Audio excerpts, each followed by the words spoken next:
ce qui fait la force aujourd'hui de Twitter, c'est que Elon Musk s'est acheté un super jouet qui a une grosse audience. Il est en train de le détruire de l'intérieur pour le reconstruire comme il veut, pourquoi pas. Mais sur le financement, c'est la pub qui est le principal moyen. Et je crois qu'Apple, c'est 8% du chiffre d'affaires commercial en termes de pub de Twitter. Donc c'est énorme, c'est le premier annonceur. Donc il y a déjà un clash par rapport à ça. Et donc après, de là à trouver autant de gens qui paieraient, il va pouvoir avoir des verticales précises. Des gens vont payer pour un certain usage, un certain accès, mais ce ne sera pas la masse.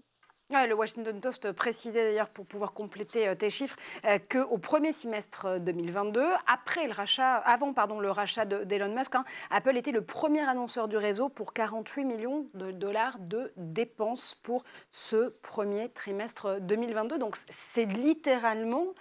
Elon Musk, Damien, est en train de jouer la bourse ou la vie, là. Oui, sachant qu'il faut essayer de comprendre pourquoi il fait ça. D'abord, il n'y a que lui. On n'a aucune. Enfin, c'est lui, c'est ses dires. Quand il dit que Apple les a menacés. Vrai ou pas vrai, admettons. Ce qui se joue derrière, tu le disais, Marion, c'est l'histoire de la mise en place d'un formule premium, on va dire, donc de Twitter, un service payant ou partiellement payant avec ces fameux 8 dollars. C'est peut-être pas ça qui va le sauver plutôt.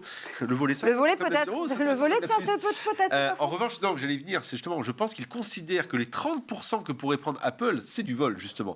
Autrement dit, ça pourrait être une capacité, enfin, on le sait, pour ceux qui ne suivent pas l'histoire, 30%, c'est la dîme que prend Apple ou Google, en général, sur les transactions sur les App Store. Mais ça a toujours été le cas. Enfin, c'est-à-dire qu'on ne se réveille pas. Enfin, oui. Ça m'étonne qu'Elon se réveille en se disant comment ça, Apple prend 30%. Ça a toujours été les conditions d'accès sur l'App Store et le Google Store. Présent, tu n'avais pas de transaction sur Twitter. Toi, en tant qu'utilisateur, tu n'achetais rien. Donc, par conséquent, à part la pub, et la pub, c'était géré ailleurs.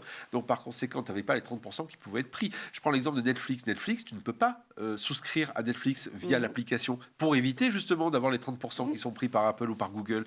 Donc, tu le fais sur le service web pour éviter ce problème-là. J'imagine que ce cher Elon aimerait bien que les gens souscrivent à son option via l'application. Donc, a priori, il y aurait le fait que les 30% puissent pris. Et il n'a pas envie. Donc, par conséquent, il y a bien une petite bataille qui se passe derrière ça.